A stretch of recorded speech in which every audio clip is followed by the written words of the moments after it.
প্রমোটারি নয়, শিল্পের জমিতে শিল্পই করতে হবে দাবি তুলে দীর্ঘদিন বন্ধ থাকা সারদা ফার্টিলাইজার লিমিটেডের মূল ফটকের সামনে অবস্থান বিক্ষোভ কর্মসূচি ওন্দা ব্লক তৃণমূলের।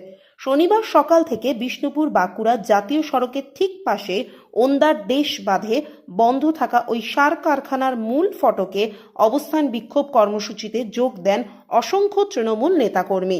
উল্লেখ্য, বিগত বাম আমলে ওন্দার দেশ বাঁধে প্রায় ৩৭৫ বিঘা জমি অধিগ্রহণ করে বেসরকারি উদ্যোগে সারদা ফার্টিলাইজার লিমিটেড নামে একটি সার কারখানা গড়ে ওঠে। প্রত্যক্ষ ও পরোক্ষভাবে অসংখ্য মানুষের কর্মসংস্থানের সুযোগ তৈরি হয়। পরে যদিও তা বন্ধ হয়ে যায়। এরপর অতি সম্প্রতি বিষ্ণুপুরের বিজেপি সাংসদ সৌমিত্র খাঁ সমাজ মাধ্যমে দাবি করেন ওই জমিতে প্রমোটারি রাজ চলছে, প্লট তৈরি করে বিক্রির চেষ্টা করছে বলেও দাবি তোলেন তিনি। এমনকি পরে সংবাদ মাধ্যমের প্রতিনিধিদের মুখোমুখি হয়েও একই দাবি করেন। এরপর এদিন সকাল থেকে আসরে নামে তৃণমূল। অবস্থান বিক্ষোভ কর্মসূচির মাঝেই ওন্দা ব্লক তৃণমূল সভাপতি উত্তম বিদ বলেন, এই কর্মসূচি আমাদের পূর্ব ঘোষিত কর্মসূচি। শিল্পের জমিতে শিল্পই হবে। যারা এখানে কাজ করছিল তাদের উঠে যেতে বলা হয়েছে। জমির বর্তমান মালিক এসে কি ধরনের শিল্প করবেন তা জানানোর পর কাজ শুরু করা যাবে বলে তিনি জানান।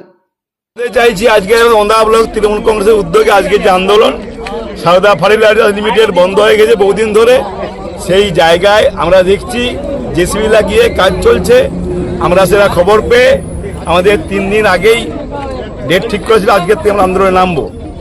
সেই আন্দোলনে আমরা একটাই কথা বলেছি, কোনো প্রমোটারি নয়, শিল্পের জায়গায় শিল্প করতে হবে এবং তার জন্য যারা কাজ করছেন তাদেরকে ডেকে বললাম মালিক পক্ষের কে আছে, ওরা বললো আমরা মালিক পক্ষের লোক। আমরা বললাম মালিককে আসতে বলুন, তিনি কি করবেন আমরা জানতে চাচ্ছি। শিল্পের যদি এখানে কোনো ব্যবস্থা করেন আমরা সেটা দেখব, কি এগ্রিমেন্ট আছে, কি শিল্পের জন্য কি করেছেন তিনি, তার সাথে কথা বলবো। এখন যতদিন না আসছে ততদিন কাজ বন্ধ থাকবে, আমরা এটাই বলে দিলাম। জেসিবি উঠিয়ে দিয়েছি, সমস্ত কাজ আজ থেকে বন্ধ থাকবে। মালিক পক্ষের সাথে আলোচনা করব, তিনি কি শিল্প করবেন সেটা জানবো, তারপর এখানে কাজ শুরু। উনি 10 দিন সময় নিয়েছেন মালিক পক্ষ আসার জন্য, ততদিন কাজ বন্ধ থাকবে। তারপর যদি আমরা ফুল কোনো আলোচনা না হয়, যদি আলোচনা ফলপ্রসূ না হয়, এই আন্দোলন আমাদের কন্টিনিউ চলবে। কোথাও খবর পাচ্ছিলাম যে এখানে প্রমোটারি মনে হবে, কিন্তু ওনারা মালিক পক্ষের লোক বললেন না, প্রমোটারি এখানে হওয়ার কোনো সম্ভাবনা নেই, এখানে শিল্পই হবে। মালিক পক্ষ 10 দিন পরে আসবেন, 10 দিন পর মালিক পক্ষের সাথে আমরা বসছি, তিনি যা বলবেন সেই মতো পদক্ষেপ নেব।